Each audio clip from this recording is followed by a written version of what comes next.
Did you know that there's a way for you to get started with real estate investing where you can find and flip properties anywhere in the USA using only your cell phone and a laptop? You never have to personally meet with any buyers or sellers. You never have to personally inspect the property. You don't need to know anything about repairs or even done anything with regards to real estate.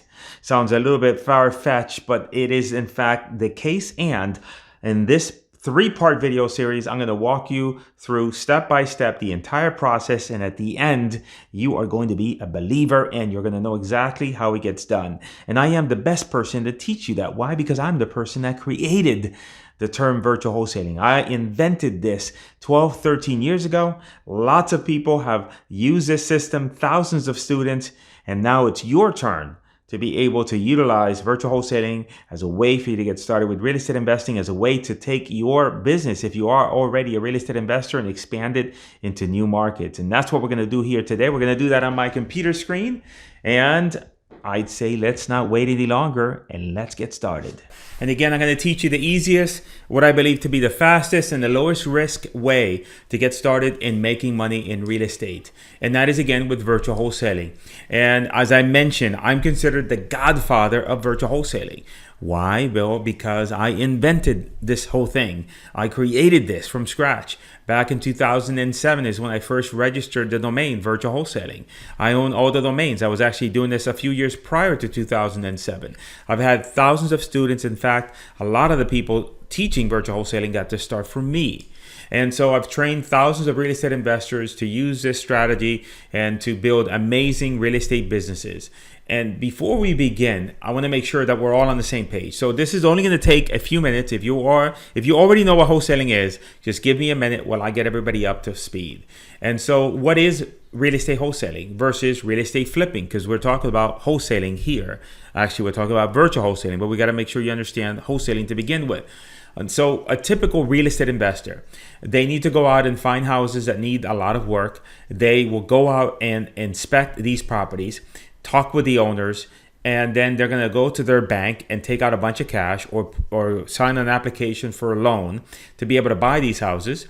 They have to make repairs to these houses. And if they make a mistake, if they do something wrong, if they miscalculate, they're going to lose a lot of money through any part of this process. And this is exactly what you see when you see all these shows on TV, like the flipping shows. So if you're thinking about doing this, I want you to stop trying to become a real estate investor. It's the worst thing you can do. It's a horrible way to get started as a real estate investor. Why? Because when you're a beginner, you're going to overpay for a property. You're going to underestimate repairs. You're going to overestimate what you think the value is. It's going to take longer to sell than what you thought. And you're using your own cash or credit, which means that if you make a mistake, it's going to hit you in your bank account, in your pocket. Instead, what I want you to do is I want you to learn how to flip contracts, not houses. And that's what we're talking about here. So the way the wholesaling works is that we go out and we find great real estate deals. We hand them off to other real estate investors that want to do all that hard work of fixing up and etc. And then we get paid for that exchange. And so again, let's say that we find a property that's worth $150,000 and it needs a ton of work, and the owner says, look, I got to get rid of this thing. I don't want to do the work. You take it off my hands. And we agree to a price of $75,000. Now we're going to go ahead and add, say we want to make 10 grand. So we want to add $10,000 to that. And then we go out into the marketplace, and I'll show you how to do this in video number 3. And I am going to find a real estate investor who's looking for this type of deal. And I'm going to go ahead and offer them this deal. And they want this deal because they don't know how to find these deals, not the way that we find them. And they're excited to get a property that's worth $150,000. They're going to get this property for $85,000. And you just made $10,000 for doing this. And there was never any risk to you. You never placed a deposit. You never signed for a loan. You never closed and took ownership. You never had to worry about making payments on a property.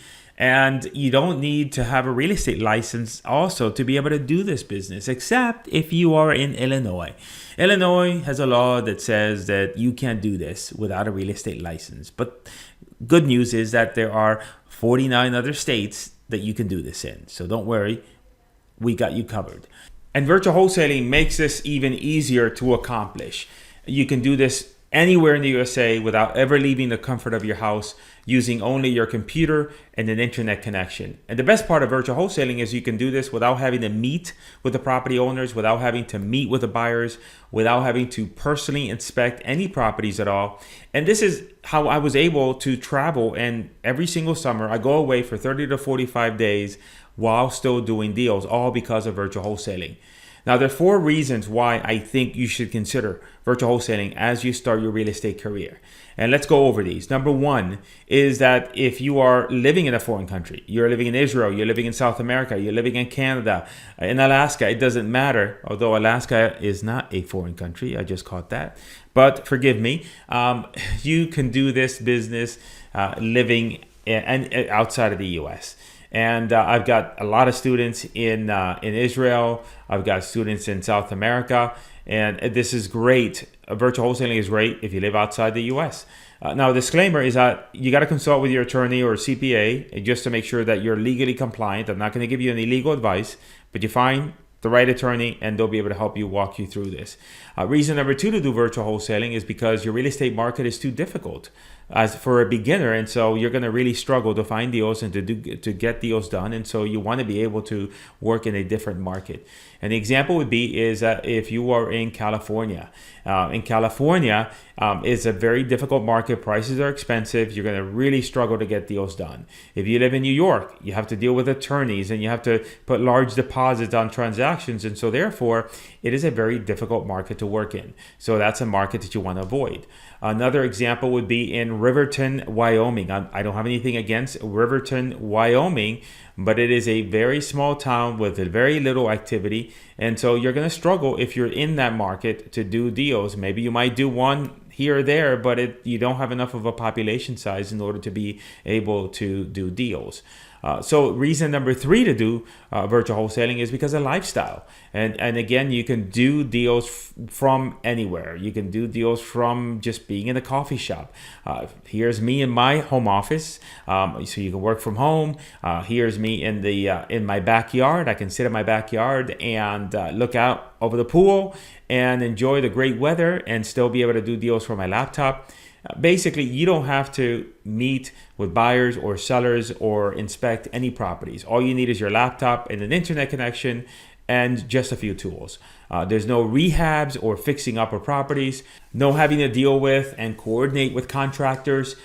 So let's talk about the first step in beginning your journey as a virtual wholesaler. And that is selecting the right market so you can start virtual wholesaling. And now, before I give you this advice, and to give you the tips and strategies I'm going to give you to find the right market, there's one very, very important piece of advice that I want to give you.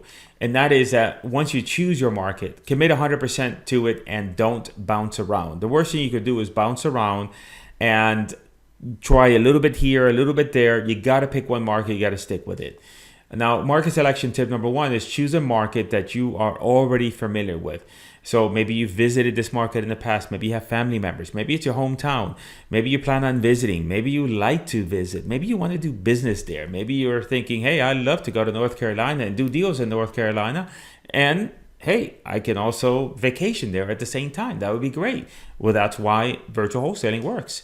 Market selection tip number 2 is you need enough of a population size. So minimum for me is 100,000 people in that particular area, in that particular city or county, in order for you to have a chance of making that business sustainable.